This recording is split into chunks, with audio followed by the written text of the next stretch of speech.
And now, Mike's thoughts.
Welcome to the dog days of the NFL season, where the championships start themselves, everything else gets exposed. Guys, simply put, let's get to work.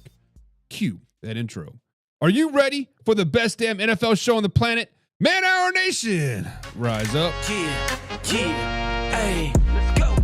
Hitting that gridiron, we going hard, we running the plays. You know the vibe, only the strong survive. Gotta keep your head in the game. Talking NFL, uncut, straight raw, steady bringing that sauce. We about to take off, get it hype. This man, our sport talk. Yeah, from the quarterback to the lineman, everybody bringing heat. You don't really wanna try them. Hey, who gon' win? It's a battle of the giants. This show is the flyest, nobody can deny it. This is Man Hour. Sport Talk. Man Hour. Sport Talk. What team you reppin'? We keep it interesting. Who caught another down? Who got that interception? This is Man Hour. Sport Talk. Man Hour. Sport Talk. What team you reppin'? We keep it interesting. Who caught another down? Who got that interception? Let's go. What is up, Man Hour Nation, guys? Welcome to Man Hour NFL Talk, your go-to spot for live, raw, uncut NFL talk. I'm so glad you're rolling with us today. Guys, before we jump into today's action, guys, head over to manhourradio.com. That's where you find all the exclusive merchandise, the blogs, everything that's happening with the show. So if you're rocking the Man Hour, guys, that is the spot to do it. Guys, make sure you hit the like button, hit the share button, of course, subscribe as well, so you never miss a live interactive show. That's the easiest way to stay plugged into us. But if you want the full Man Hour experience, guys, become a Picks and Punt It. That is our members-only community. You get free entry into the weekly NFL Pick'ems. You get giveaways. You get exclusive merchandise and bonus live streams that only the Picks and Punnets get. If you want that next level access, guys, join the squad today. Now, remember, guys, this is a live interactive show, so drop your thoughts, your opinions, and your hottest takes down in the comments below. I want to hear from you. But you guys did not hear my opening monologue, my opening rant. But guys, welcome to the NFL Dog Days. This is the dog days of the NFL season. Week 11, 12, 13, 14, maybe even 15 are kind of like, man, can we get to the playoffs? Can we just get there already? Teams are fighting and scrawling, but fans are kind of like, man, my team sucks, or damn, my team's good, or damn, my team is like the New England Patriots. We look good on paper. We're going to be one and done, baby. Can we just get to the point already? But guys, we got to welcome some people into the chat. We got to welcome some people in the chat. We got Bruin Prods back in the chat today. What's up, Bruins Prods? My thing is not popping up.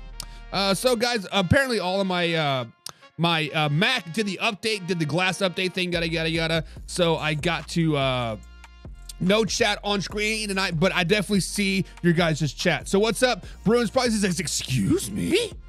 Excuse me? He said, go Patriots. I said, do they even have a team? He's like, excuse me? Excuse me? Arthur Brown says, I can't hear you, Buck. I know. Thank you. Thank you for looking out for me, bud. Thank you for looking out. And it says, I got you, man. Thank you, Arthur Brown. Thank you. Rickle D. Monaco 345 says, hey, what's up? Ricky D. Monaco. What's up, man? What's up? Bruin Prod says, hey, as well. What's up, man? What's up? Hope you guys are having a good day. Happy Thursday. This is a little preview show.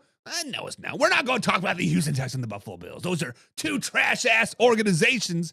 But you know who we are going to talk about? We are going to talk about America's team. We are going to talk about arguably the best team in the entire NFL. And that is the one and only the Dallas Cowboys.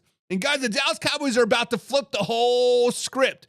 They're about to do something that no other team is getting ready to do. They are about to go on a run, and they are about to go to the Super Bowl, baby. Guys, let's get me something straight right now.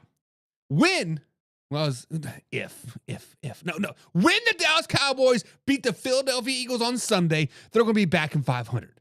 When they win versus the Philadelphia Eagles on Sunday, they're going to be back in that playoff race. When they beat down the Philadelphia Eagles on Sunday, they're going to be right back into the Super Bowl conversation. Now, I already hear all you people out there. I already hear you talking heads. Cowboys have no chance, Buck. The Phillies are too good. Dallas is overrated. Sit down, be quiet, and listen. This game is in Dallas, baby. This game is in AT&T Stadium. This is the best stadium in the entire NFL. And Dallas does not lose divisional games at home. Let me repeat that for the people in the back. The Dallas Cowboys do not lose divisional games at home. Matter of fact, Dak Prescott is 21-2 at home against NFC East teams. Matter of fact, his last loss at home in the division was 2017. Yes, I understand the loss was against the Philadelphia Eagles, but you know what? 17, 18, 19, 20, 21, 22, 23, 24, 25. That's 8 years of not losing at home. Guys, that matters. That matters. That is history. That's confidence. Dallas Cowboys own the NFC in their own building. They own the NFC in general. Let's just be honest about it. And Sunday, the Eagles walk into AT&T Stadium in Dallas, the stadium that God built. The door is going to be open. The God's going to look down and see the Dallas Cowboys, and they're going to praise them. Now, I get it. That earlier this season, the defense for the Dallas Cowboys was a little bit soft. They were missing tackles. They were losing gap integrity. They had no killer instincts. But you know what? That is changing. They're flying to the ball now. They're communicating better. They're communicating better in the secondary. And the pass rush, don't get me started on the pass rush, baby, because they are showing flashes of greatness. Guys, this defense for the Dallas Cowboys is no longer embarrassing. They're becoming reliable. They're becoming disciplined. And when the Cowboys defense gets momentum, this team becomes very, very hard to beat. Ask Las Vegas Raiders.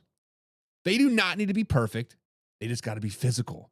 And guess what? They are there. They are the most physical team in the NFL. No, slow it down, Bucs. Slow it down. No, they're the most physical team in the NFL. The Dallas Cowboys. Put some respect on the name. And guys, this is where it gets even scarier. Dak Prescott is playing relaxed football. No press football, not panic football. CeeDee Lamb is unstoppable. Corners cannot stay with him. Safeties cheat to his side. It opens up everything else. And then you add George Pickens in the mix. Oh, the greatest pickup of this offseason, George Pickens. George Pickens plays violent. He plays angry. George Pickens plays he likes. He wants to embarrass every defensive back in the entire NFL.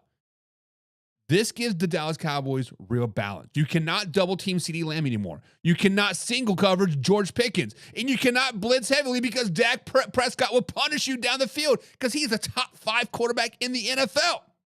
The offense is becoming a problem. Not a joke, not a fluke, a real problem. This 3-headed monster in Dallas is the real deal.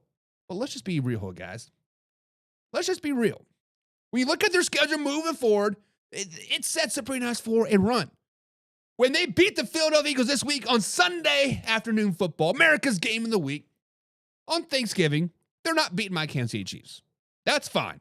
Whatever. But after that, you got the Lions, Vikings, Chargers, Commanders, and the New York Football Giants.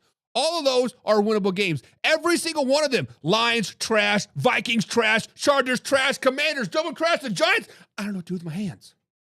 That's not fantasy, guys. This is not delusion. This is math. Win those games, and this team finishes 10-6-1. And they're locked into the playoff picture. Not just any playoff team, the most dangerous wildcard team in the entire NFC. The kind of team that nobody wants to draw. The kind of team that ruins seasons. A team that's going to get hot and run to the Super Bowl, baby. This game on Sunday defines the Dallas Cowboys. When they win this game, they're no longer a joke. They're no longer a punchline. They're no longer a meme. They are the real deal. Philly is not unbeatable. Philly bleeds. Philly struggles with pressure, and Philly does not like playing in Dallas. The stadium is loud, the crowd is different, and Dak at home versus division is built different. Dak Prescott is the man, the myth, the legend. Guys, the Dallas Cowboys are not dead going into Week 12 matchup. The Dallas Cowboys are not done. The Dallas Cowboys are not rebuilding. They're building momentum. They're stacking confidence, and they're heating up right at the right time. When this team is clicking, they are the most dangerous team in the NFL. Nobody wants to see the Dallas Cowboys in January. Nobody wants to see the start on the helmet across from them in February. Nobody wants that pressure. And when they beat the Philadelphia Eagles on Sunday, the league better take them seriously. But Man Hour Nation, let me ask you this question, guys. Do the Dallas Cowboys beat the Eagles and make the season real? Or are people still sleeping on the Dallas Cowboys?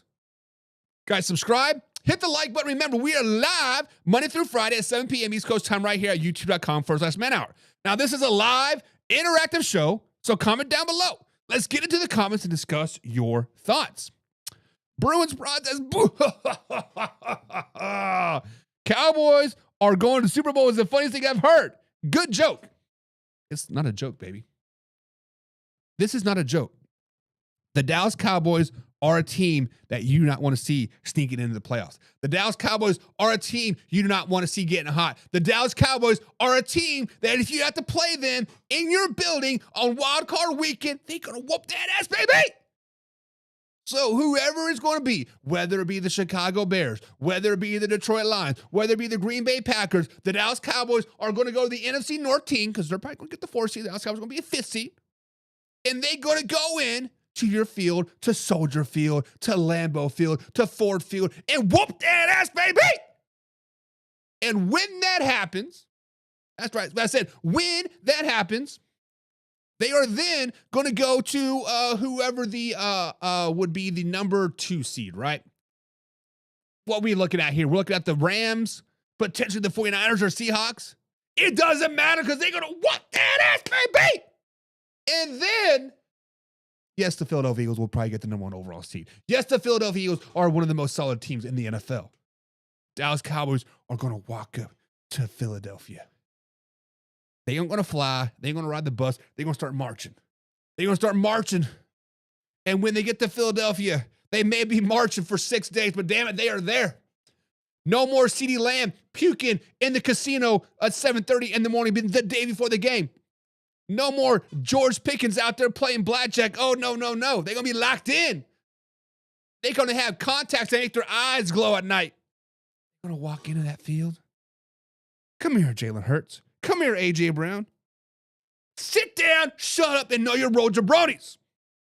And when they beat the Philadelphia Eagles in the NFC Championship, they're going to play the Kansas City Chiefs in the Super Bowl. The Dallas Cowboys taking on the Kansas City Chiefs. Super Bowl Sunday rematch of Thanksgiving afternoon. And then we'll see who wins. It is not funny. It is not a joke. The Dallas Cowboys are the real deal. The Dallas Cowboys are a team you do not want to play. The Dallas Cowboys are coming, baby. Bruins Prod says, my guy, this is pure glaze. The Cowboys ain't doing nothing. Bruins Prod, this is your first week here. Welcome to Man Hour Nation, buddy. But I'm going to tell you, let's flash back to early November. I believe it was like the first Tuesday or first Wednesday of November. I don't know what day it was, like 7th or 8th, whatever day it was. We got the word that Overshown was coming back to the Dallas Cowboys. That 21-day window was open. He was practicing full. He was going to be ready for the Las Vegas Raiders game. I said it right then and there. He was the difference maker. He was the swag. He was the person that was going to change this entire franchise around, defensive-wise. And what happens? Monday Night Football, the Dallas Cowboys go into Allegiant Stadium and whoop the Las Vegas Raiders' ass. Now, you can say what you want. It's just the Las Vegas Raiders, but it's still a professional team. This is still the same Las Vegas Raiders team that we were glazing week number 1. They beat the New England Patriots, right? Wasn't it week 1 they beat the New England Patriots? I just want to make sure. They were in love with Chip Kelly. They were in love with Pete Carroll. They were in love with Geno Smith. Where's the old man River at? Where's Jim at? Where are my pigskin punters at? They're glazing the Raiders all year long. Super Bowl, baby. We win the West. Pound that chest. Nothing changed. That team's still pretty damn good. Yes, the ball has not bounced away, but that's typical Las Vegas Raiders fashion. That's Oakland Raiders fashion. That's Los Angeles Raiders fashion. They're good for about 7-8 games a year. The rest of the season, they're shit. Whether start of the season or end of the season. Last week on Monday Night Football was the last game that the Raiders may lose for the rest of the season. Let's just put that out there. The Raiders are not terrible. This is coming from a Kansas Chiefs fan. They're not terrible. But they go in places. They go in places. Arthur Brown says, who's playing quarterback for the Dallas Cowboys? Arthur Brown, you know damn well who's playing quarterback for the Dallas Cowboys. He is a top 5 quarterback in the entire NFL.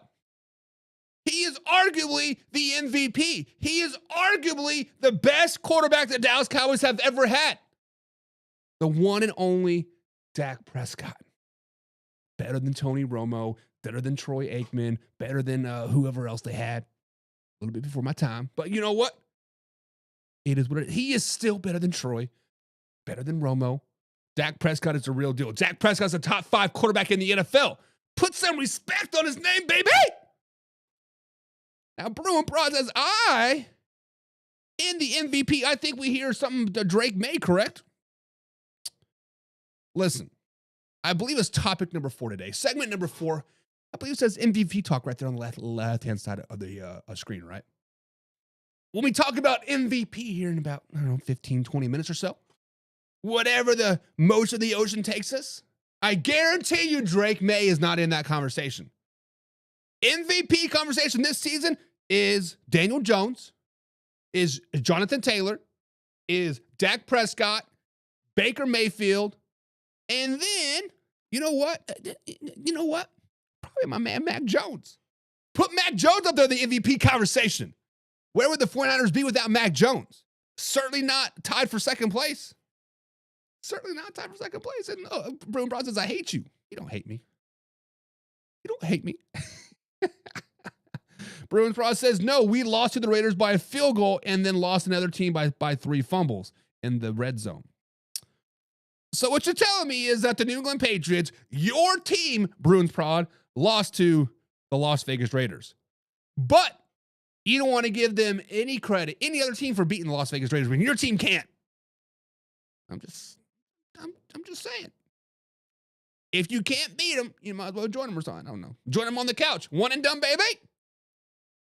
Speaking of one and done, Jaxson Dart and the New York Giants are playing a dangerous game right now. Guys, let me be very, very clear on this. The New York Football Giants are 2-8.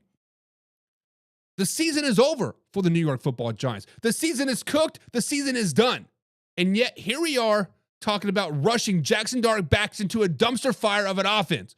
Why are we doing that? What are you trying to accomplish? You're not making the playoffs. You are not competing. You are not building momentum. You're playing for a draft position. You're playing for the future, and you're playing not to ruin your quarterback.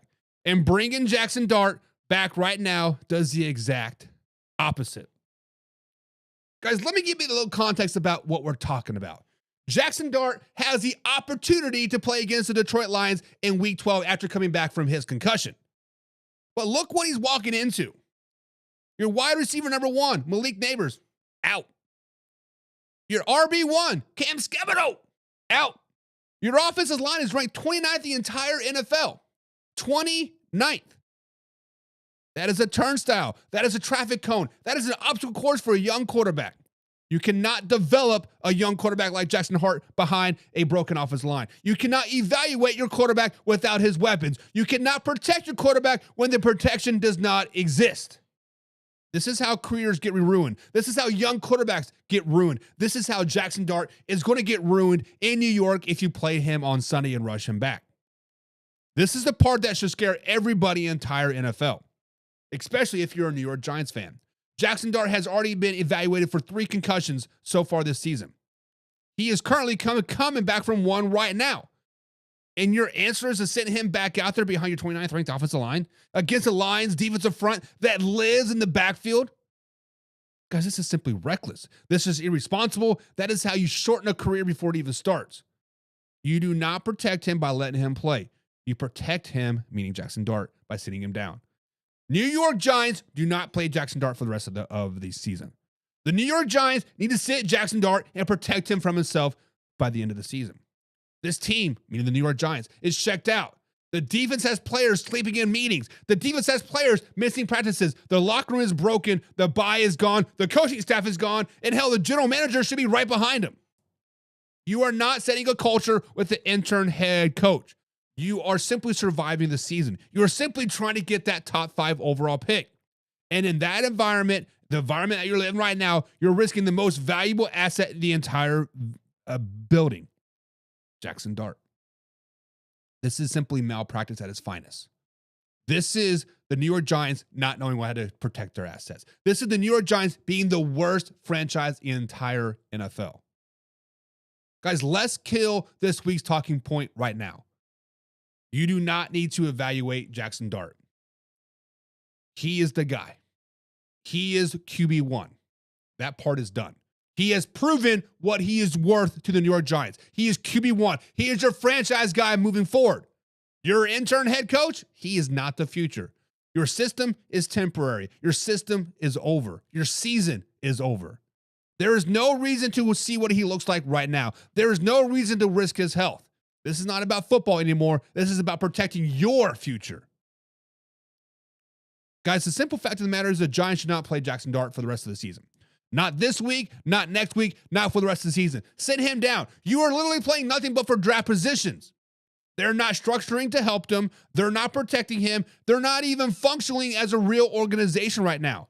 Sit him down, heal him up, fix the roster, fix the culture, then unleash him in 2026. Because if you throw him back out there right now, that's not developing him. You are simply damaging him. Sit him down. Simple as that. But Man Hour Nation, should the New York Football Giants shut down Jaxson Dart for the rest of the season, or should they send him back into this mess against the Detroit Lions? Subscribe, hit the like button. Remember, we're live Monday through Friday, 7 p.m. East Coast time right here at youtube.com/manhour. Now, this is a live interactive show, so comment down below. Let's get into your comments and let's discuss your thoughts. Jane Clips, what's up, man? He says Jaxson Dart option. But what? Jaxson Dart option what? Like, what are you saying? Jaxson Dart is the future quarterback for the New York Giants. They drafted him. He is definitely a very, very good draft pick. You can build around him with Malik Neighbors and Cam Skabadow. But what you need to do is protect him from himself. Sit him down for the rest of the season. The man's been evaluated for a concussion 3 times so far this season. 50% of the games he has played, he has had to go to the blue tent and get evaluated for a concussion. You got to protect him from himself. You got to protect Jaxson Dart from Jaxson Dart. So Jaxson Dart option, like, I don't even know what you're trying to say. Jaxson Dart should not be on an option right now. He should not be running RPOs. He should not be running speed options. He should not be running design quarterback runs. He should be sitting in a baseball cap and sweats with a little earpiece in as the emergency quarterback behind Jameis Winston, behind Russell Wilson. Use and abuse those guys because they're not going to be on the roster next year. Oh, hell no. Matter of fact, half of that offense probably isn't going to be on the roster next season. Even the intern coach is not going to be on the roster next season. Build for next year, man. Build for next year. Arthur Brown says, I think so. Like, what are you thinking, bud? What are you thinking? What are you thinking? I don't know what you're thinking. But Arthur Brown says, I think they should be playing for draft position right now. Exactly. Now, let me spin this in a direction that New York Giants fans might understand. Because let's just be honest, New York Giants fans are not the brightest crowns in the box. For one, you living in New York, you play in New Jersey, you root for the Giants. If you live in that area, you should be rooting for the Patriots or the Buffalo Bills. Not the Jets, not the Giants. So if you're a Giants fan, obviously you're not very smart anyways. But let's digress. So let's break it down. You see, when you lose more games to end the season, aka lose the rest of the season, your draft pick gets higher. So right now you're sitting about number 6. go to number 5, go to number 4, go to number 3. Hell, maybe you can jump up to number 1 because the Titans can't tank right either. The Titans are probably one of the most worst organizations. They're just as bad as you guys are. The Giants are pretty damn bad, but then it's the Titans, and then it's the Saints, and then it's the Browns. Boom, boom, boom. You're all pretty bad.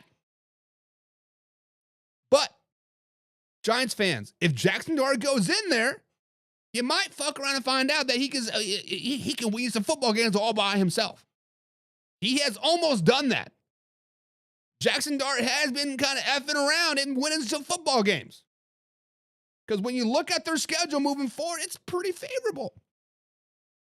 Matter of fact, let's pull up their schedule right now and see who they play. Schedule moving forward. They play the Commanders.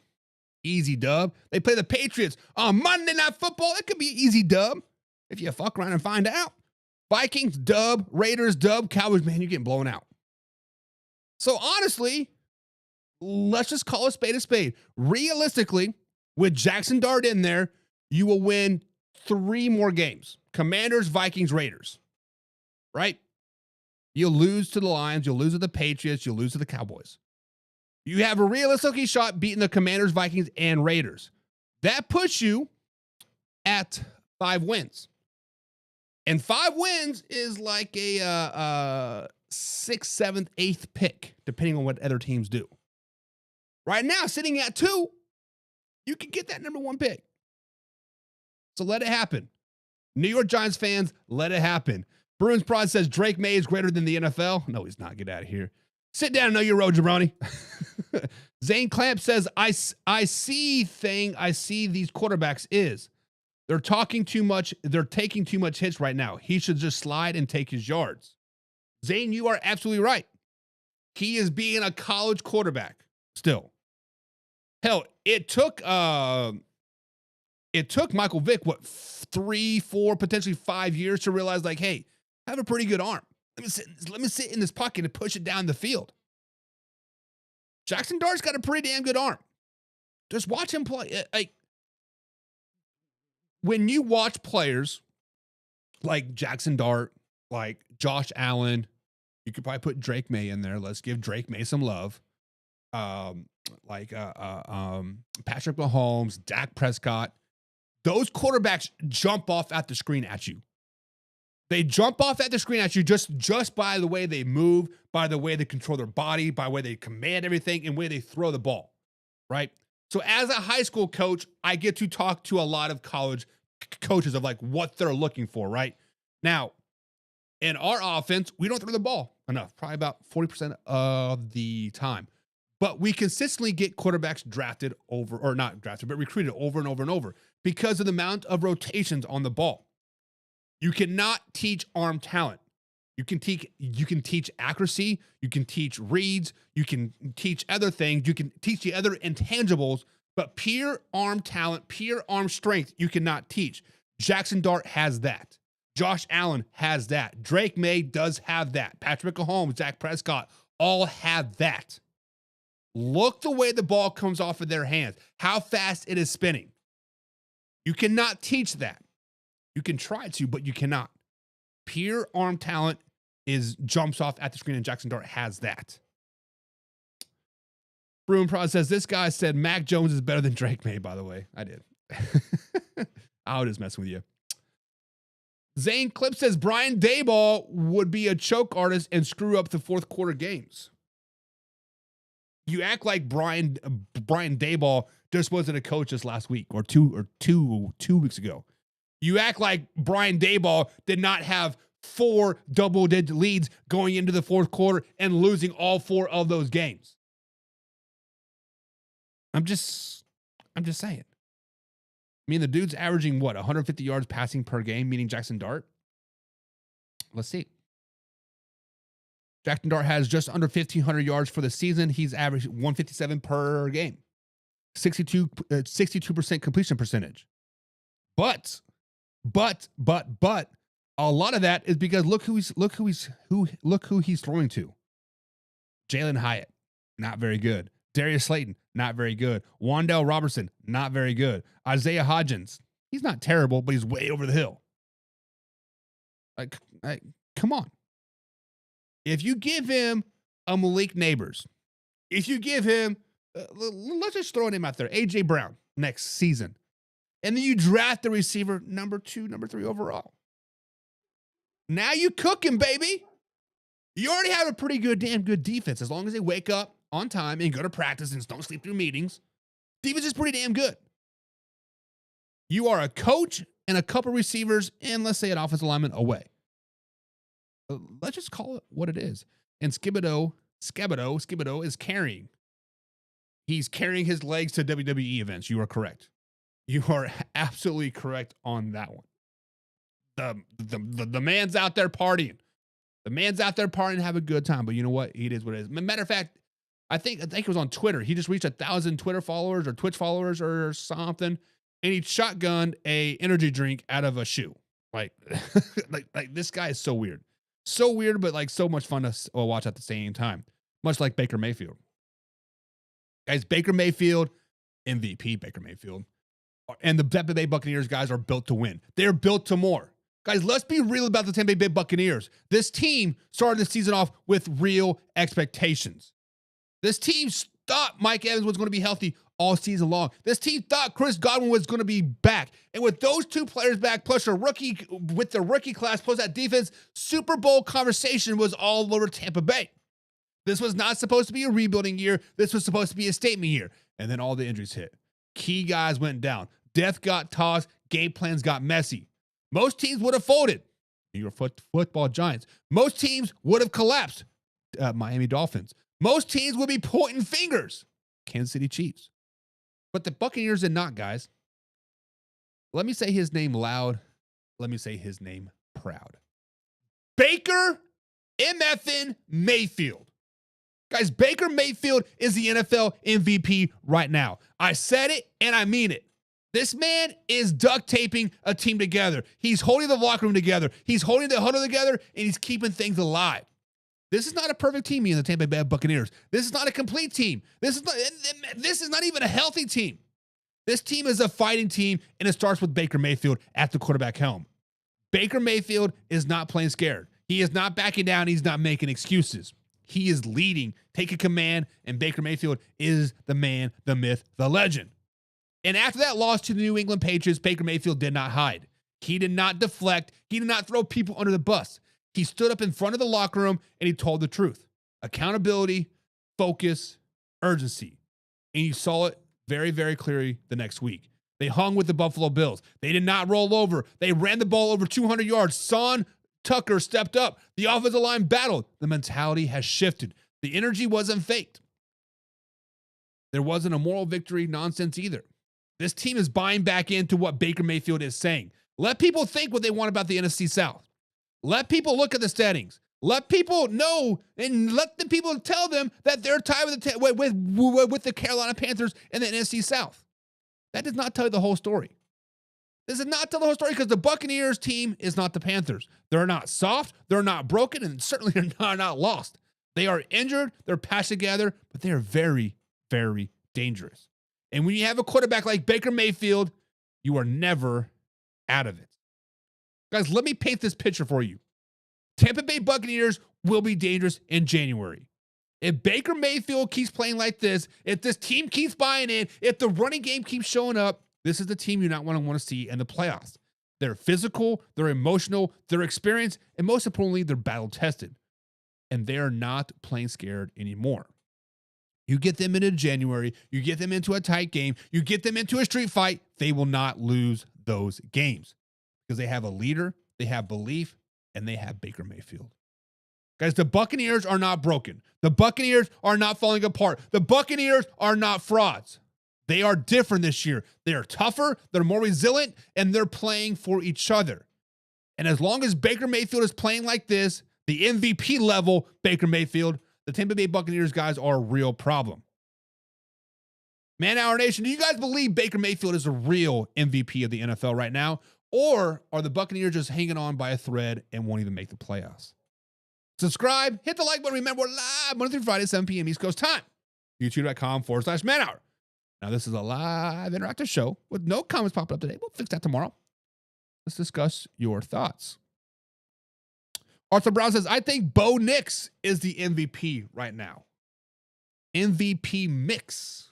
He's in the MVP mix. Yes, you are 100% correct, Arthur Brown. You are 100% correct.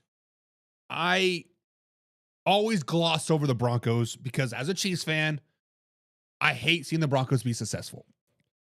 I hate seeing them do well. I hate them being one of the best teams in the NFL. I hate Bo Nix being such a damn good quarterback. Honestly, when you think of the old heads in the NFL, when I say old heads, I mean people that have been around for 6, 7, 8 years. Lamar Jackson, Josh Allen, Patrick Mahomes, Jalen Hurts, Dak Prescott, Tua. You can throw Joe Burrow in there, Lamar Jackson. Those 8, 9, 10, 11 quarterbacks that have been there for a while, been there, done that. We are seeing a passing of the torch way too early. Guys, let's just be flat out honest. We were spoiled for a very, very long time with Tom Brady, Brett Favre, Aaron Rodgers, Peyton Manning, Dan Marino, right? We were spoiled for a very, very long time to have quarterbacks that were at top of their game for a very, very long time. These young quarterbacks right now, Drake May, let's throw Brock Purdy in there. He is balling out. JJ McCarthy, he could be doing something. Eventually, we'll see what happens, right? Bo Nix. Is Daniel Jones considered a young guy? Daniel Jones is kind of like that mid-millennial Generation X guy. You don't know what's going to do with him, right? But those 4 or 5 quarterbacks, Bo Nix, Drake May, JJ McCarthy, Brock Purdy, we are seeing passing of the torch way early than all of us expected. Josh Allen, not being talked as much. Patrick Mahomes, obviously not being talked back as much. Dak Prescott gets overlooked all the time. Jared Goff can't win in the cold. Jalen Hurts is getting booed by his Philadelphia Eagles fans. They want him out. Like, what is going on? But yes, Bo Nix is definitely in the mix. I always gloss over the Broncos.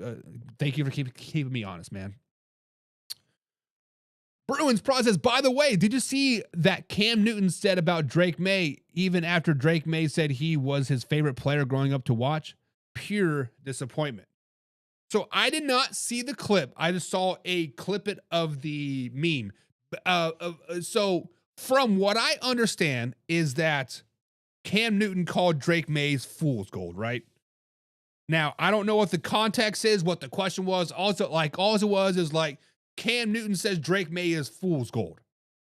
Now, obviously, I should probably go back and watch the full clip, get the context of the question, get the context of the answer, and just not take a snippet and make a judgment about it.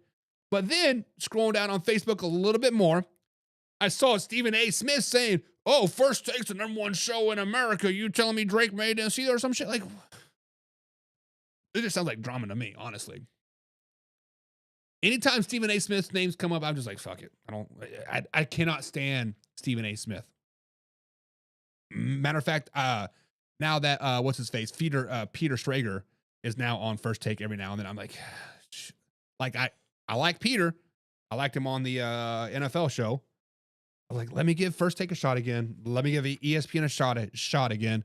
Watched it for about a week. I was like, oh, this is terrible. But I vaguely saw it, what happened. Did it happen today or yesterday? Let me go back and watch and see what the context was, and then we can have a civilized conversation about it, because like I don't want to be speaking out of turn, right? I like to get facts, or at least see what it was said, right? Because we've seen clips where, let's say Trump, for example, Trump says, grab a woman by the pussy. And then they cut out, not like I grabbed the woman by the pussy. It's just stuff like that. So we definitely got to watch our P's and Q's a little bit before we just start making judgment calls. But the MVP race, guys, is cooking up. The MVPs is getting loud. And Jonathan Taylor's name is getting loud. Colts Nation is getting loud. They say JT should win the MVP. I say, slow it down, baby. Guys, let's talk about the 2025 NFL MVPs race, because right now, There's one name being pushed harder than anybody else's. There's one name out there that every time you say MVP, his name keeps popping up, keeps popping up, keeps popping up. Mr. Jonathan Taylor, JT himself. And I'm here to say it right now. I am here to say right now, stop it. Stop it, baby. Stop hyping the man up. Look, I respect the numbers. I respect the talent. I respect the season. Ball sees ball, right? But he is no MVP. Stop it with the MVP talk. Let's not lie about the production. 1,139 rushing yards this season. Pretty damn good. 6 yards per carry. Pretty damn good. 15 touchdowns, 113 yards per game. Those numbers are elite. Those are Pro Bowl production numbers. Those are all pro productions. But you know what? Who did that last year? Mr. Saquon Barkley. But he averaged 128 yards per game. He averaged 7 yards per carry. He had a total like 22 touchdowns last season. He didn't win the MVP. Just because you're putting up elite numbers, all pro numbers, Pro Bowl caliber numbers, does not automatically mean you're the MVP. We have seen this before. Saquon Barkley did it. Christian McCaffrey, Adrian Peterson types of seasons. Yes, AP did get the award, but the other two guys didn't. So now what? Why Taylor? Why the sudden push? And this is the part that nobody wants to talk about. Guys, this is the truth of the matter. Jonathan Taylor was on the same team last season. Same uniform, same building, pretty much kind of doing the same thing. And guess what? He did not look like this. He did not get the MVP numbers. He did not dominate like this. He did not control the games like this. So what has changed for the Indianapolis Colts? Same offensive line, same play caller, same JT. What has changed? Daniel Jones has changed. That is what has changed. Because when you get a real quarterback play, defense has to play honest. Safeties cannot creep down. Boxes get lighter. Play action becomes real. This is not an MVP impact. This is benefiting from a better structure. This is benefiting from Daniel Jones. Now, a MVP doesn't just produce. A MVP elevates and changes everybody around him. Patrick Mahomes makes average guys look elite. Xavier Worthy, for example. Josh Allen turns broken plays into touchdowns. 4th and 2 versus Kansas City Chiefs last season. Superman cape it, right? Dak Prescott makes a system run smoothly. One of the best offenses in the NFL right now. Those guys lift the room. They lift coaching and they lift confidence. Jonathan Taylor's not lifting anybody around him. He's running through holes that are there. He's thriving in a system that's finally balanced. That is not the same thing. Let me be very, very clear about this. Jonathan Taylor is having a hell of a year. He deserves his praise. He deserves his respect. But MVP, that's a different tier. That is a dominant beyond scheme. That is carrying a broken system. That is dragging teams through chaos. Much like what Saquon Barkley did last season. He didn't get the award. That is not what this is. This is a great running back having a great season inside a great situation. Nothing more, nothing less.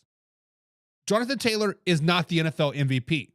Hell, he's not even the MVP on the Indianapolis Colts. He's a great running back having a great season. That is it. MVP talk, stop it.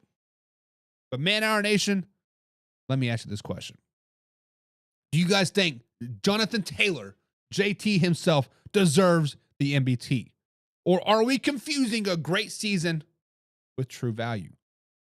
Guys, drop your thoughts in the comments down below. Subscribe, hit the like button. Remember, we're live Monday through Friday, 7 p.m. East Coast time right here at youtube.com/Man Hour. Now, this is a live interactive show, so comment down below and let's get into your thoughts. Because I know Colts Nation, I know my man Montana, I know my man Shay, Wes, y'all mad. Y'all mad. Y'all been talking JT up all season long. Matter of fact, what was it, Monday? Was it Monday or last week? Shay sat right here on the Man Hour, on this very chair, on this very camera, on this very computer, and said, Jonathan Taylor's MVP, pounded his chest, the MVP, stop it, baby. Arthur Brown says they have better ownership. Jim Irsay did like to partake in a little bit of extracurricular activities. Now, his daughter, I don't know her name. I've been to many, many Colts games because I live an hour from Minneapolis. We get to go to a lot of Colts games. Last year, I saw her on the sideline. The year before that, I saw her on the sideline. Now, she was I don't know what exactly her role was, but she was definitely involved in the Colts team. So to say better ownership, on the surface, sure. On the surface, sure. But in real life, I'm not for sure. Bruins Prod says, player could never do Drake May doesn't have elite wide receivers, except but possibly Stephon Diggs. Drake May can run. Also, he's surely good at it. Drake May can do everything, and I expect him to go up. We'll see. We'll see what Drake May does in year 2 in the Mike Vrabel system. Oh, man, River's in the chat. What's up, old man River? Pigskin pun. Get you some. Get you some. Old man River changed his name back to John Peoples. What's up, John? So he says Taylor is not the MVP level. What is up, y'all? And old man River, John, the CFO of the Pigskin Pundits, I will agree that he is not the MVP level. Now, I would say, yes, he deserves to be in the conversation wherever the Colts be without him, yada, yada, yada. But at the same time, wherever the Colts be without Daniel Jones. At the same time, where were they at last year? Bruins Pro says, I will donate some money if the Pats win 12 games this season, baby. Save your thoughts to factor crap, because we're going to talk about the New England Patriots. We're going to talk about your Patriots, Bruins Prod. I especially wrote a factor crap strictly for the Patriots today, just for you. Just for you. But guys, it is time, not for cold hard facts today. It is time for a little thing we like to call panic or patience.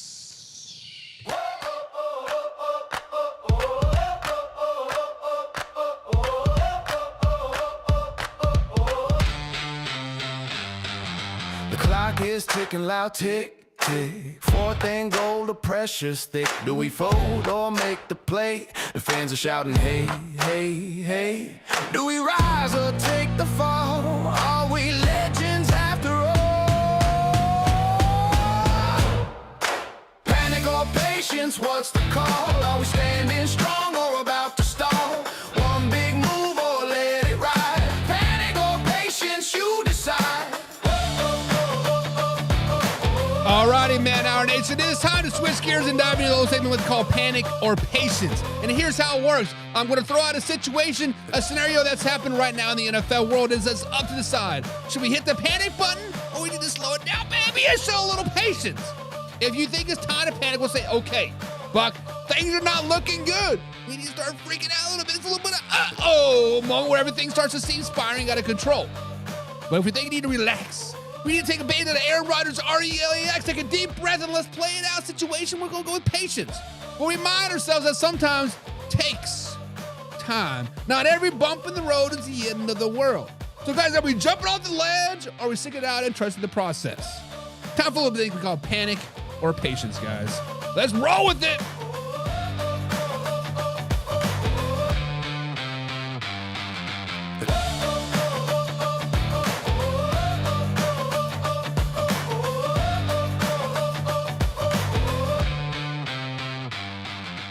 Alrighty, man. Now it is time for Panic or Patience. Tonight we're talking about the Kansas City Chiefs. My Kansas City Chiefs, a team that used to run the AFC West like it was a personal playground, now sitting at 5-5. Third place in the division, looking up at the Denver Broncos and looking up at the Chargers saying, Daddy, can we come out and play now?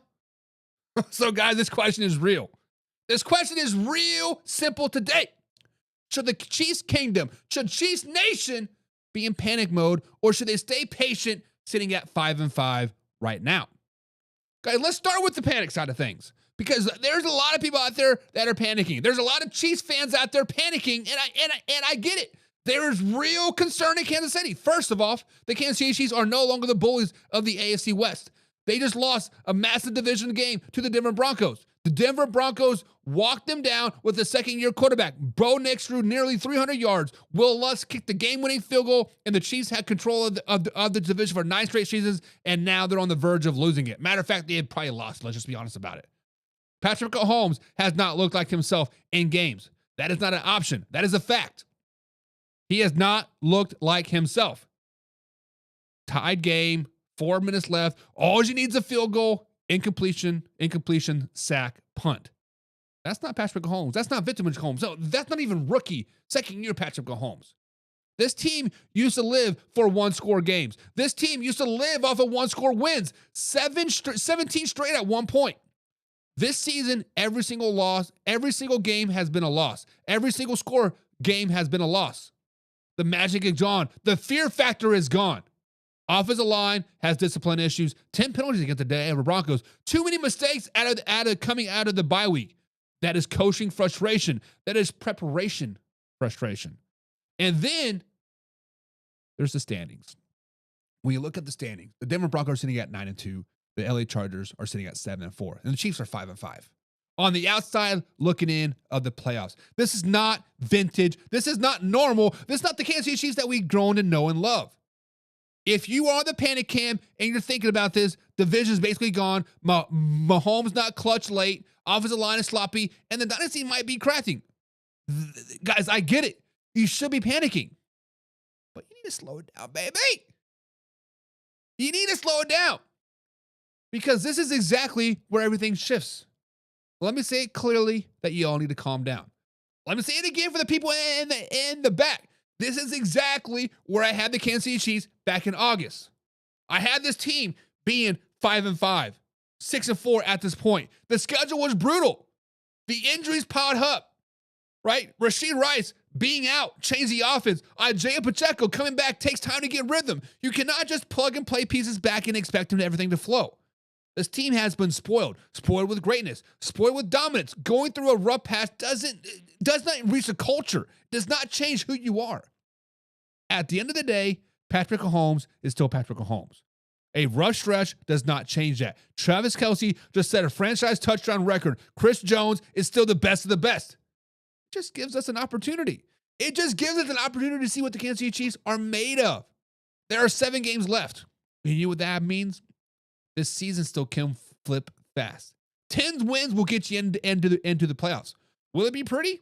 No. Will it be easy? Oh, hell no. But here you are. Once again, Mahomes gets in the playoffs. Nobody wants that smoke. Patrick Mahomes is going to get to another AFC Championship game because nobody wants that smoke. Yes, the Denver Broncos are hot right now. You got to respect them.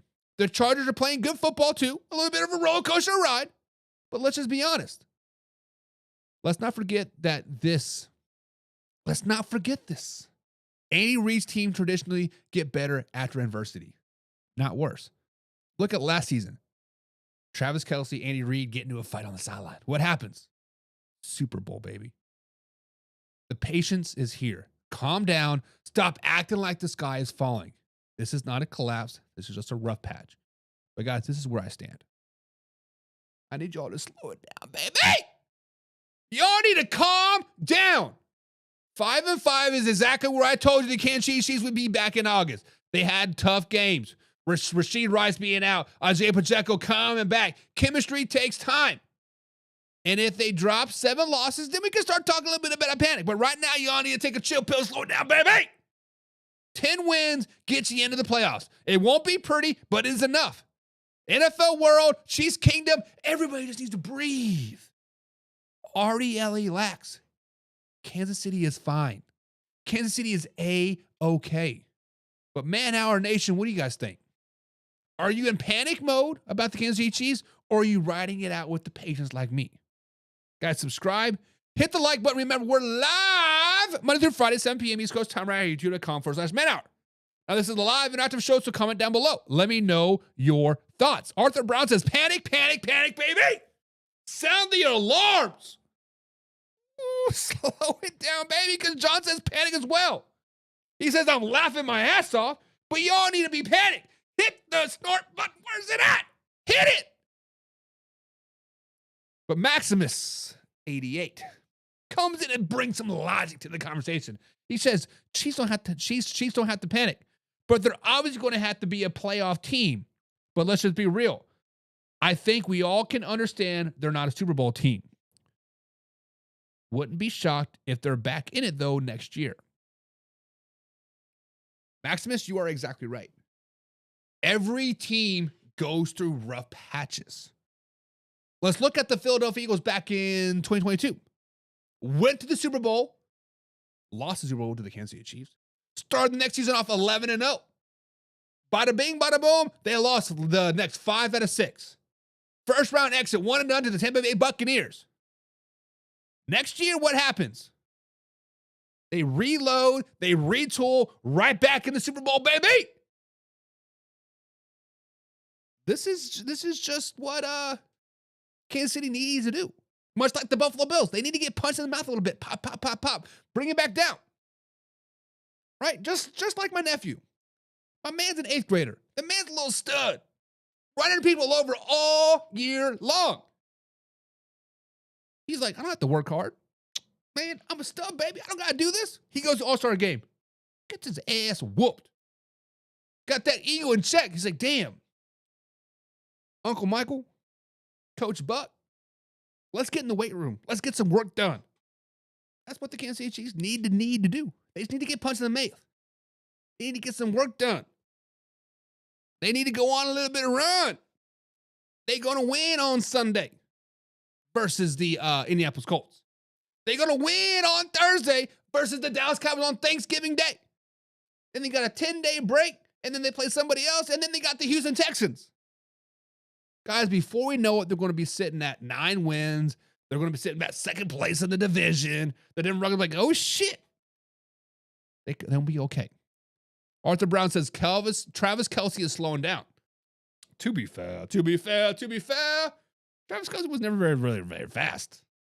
But yes, the man's like 36, 37 years old. Wear and tear on the body is definitely catching up to him. Right? Definitely catching up to him. John People says, coaches have finally figured out Andy Reid. I mean, it's only taken like 20 some odd years, but they finally figured him out. But if you look deeper into that, Patrick Mahomes is changing plays in the huddle. Patrick Mahomes is doing a little bit of this, doing this, per Andy Reid, calling him out, saying, hey, you're making shit calls, shit plays, shit reads. Figure it out, baby.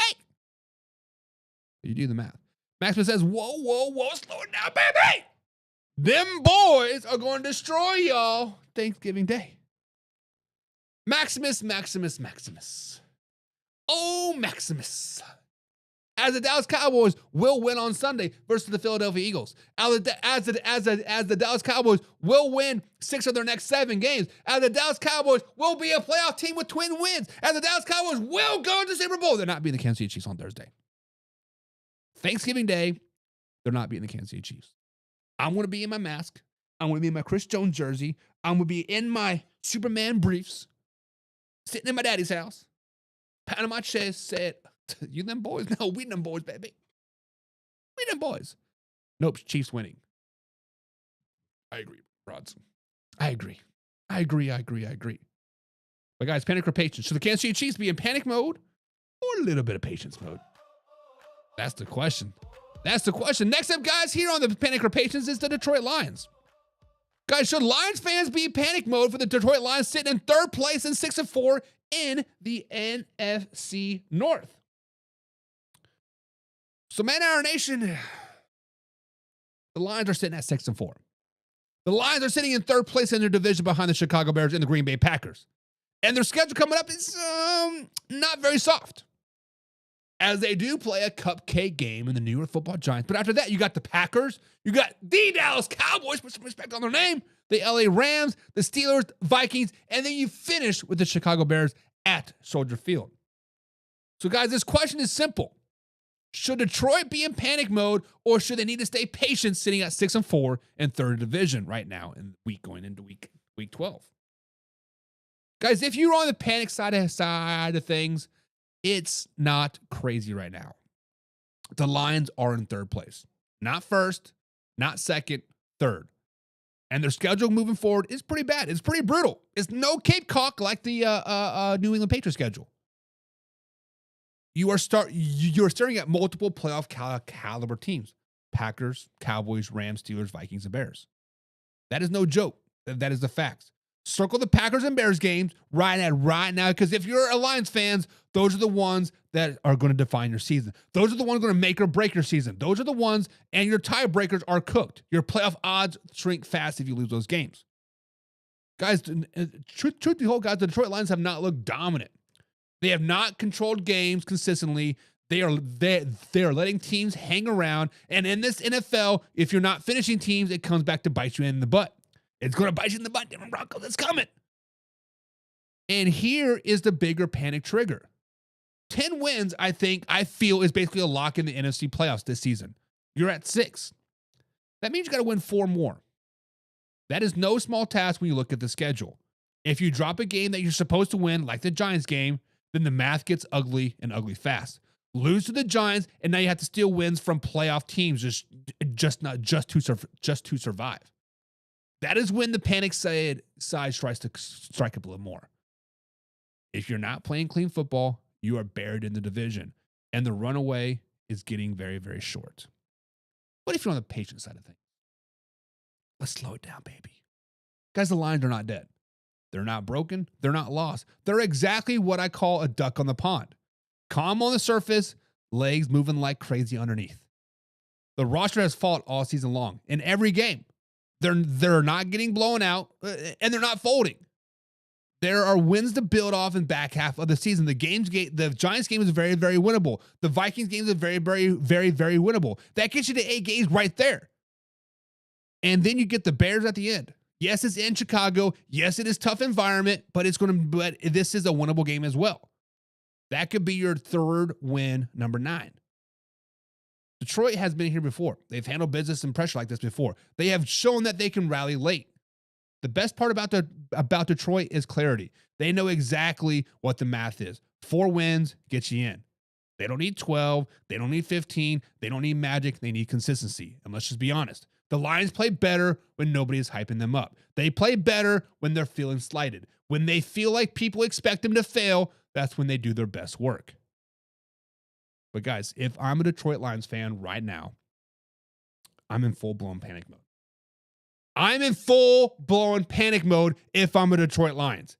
Dan Campbell is calling your plays. Great, cool. What did he do against the Philadelphia Eagles?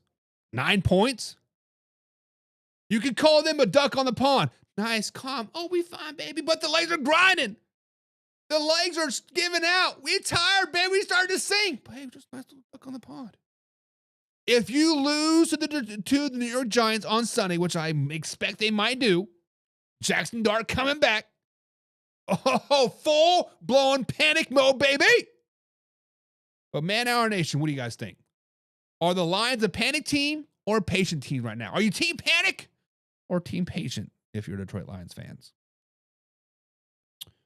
What is your opinion on the Cardinals? I feel like they're most dead team in the NFL. I thought the Cardinals were going to be a playoff team. Bruins pride. I really did. But Kyler Murray's done. Cardinals are done. Jonathan Gannon's not going to be a coach next season. Maximus says the Lions feel like the worst division of the past year's 49ers. Super Bowl squad, all the hype, cocky fans, and you'll never finish when it matters. This team has talent, but not a complete roster to win at all. So, one thing about the Detroit Lions. I disagree that you think they have just a subpar roster. I think they got a very, very good roster. They got a very, very deep roster. They have a very, very experienced roster. What they don't have is the coaching staff. Let's just be honest. Losing Aaron Glenn, losing Ben Johnson is a bigger loss than what people want to believe. You've already changed play callings twice this season. I forget the offensive coordinator's name, but Dan Campbell said, you know what? Let me call the plays. You're not doing it up to my expectations. You're not doing it up to the Lions' expectations. You're not doing it the grit way. Let me take care of it. And then Kelvin Shepard, as he's been on that defense, he has seen the way it works. The defense has not been dominant either. Coaching staff is where they really lost their edge. Cards are a different team without Kyler, below 500 team. I think they're different, good, without Kyler Murray. Guys, it's time for Factor Crap.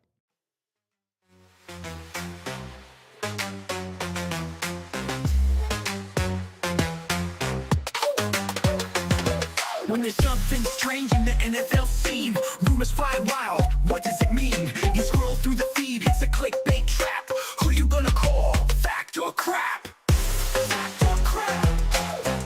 Bucs on the case.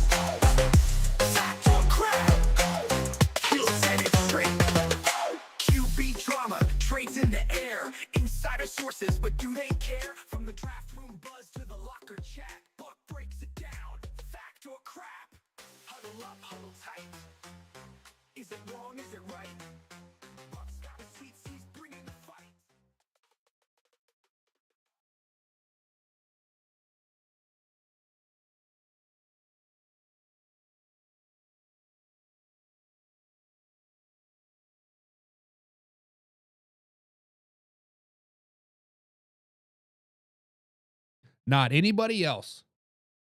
So, guys, tonight's question is very, very simple. Mike Vrabel will get all the blame if the Patriots do not win the AFC East. Guys, let's talk about pressure. Let's talk about expectations. And let's talk about how fast the narrative can flip in New England. Because right now, guys, New England Patriots are sitting pretty.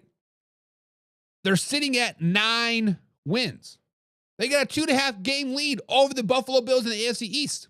They're basically a lock for the playoffs. This team is on pace for 14, 15 wins. That is elite territory. That is the best of the best territory. But here's the one thing that nobody wants to talk about. They've had one of the easiest schedules in the entire NFL. And it doesn't get any harder. Look what they got left. They got the Bengals, trash. They got the Giants, trash. Jets, trash. Dolphins, we'll see. Mixed in with a little bit of Ravens and Bills. That's not a brutal schedule. That's a golden runway.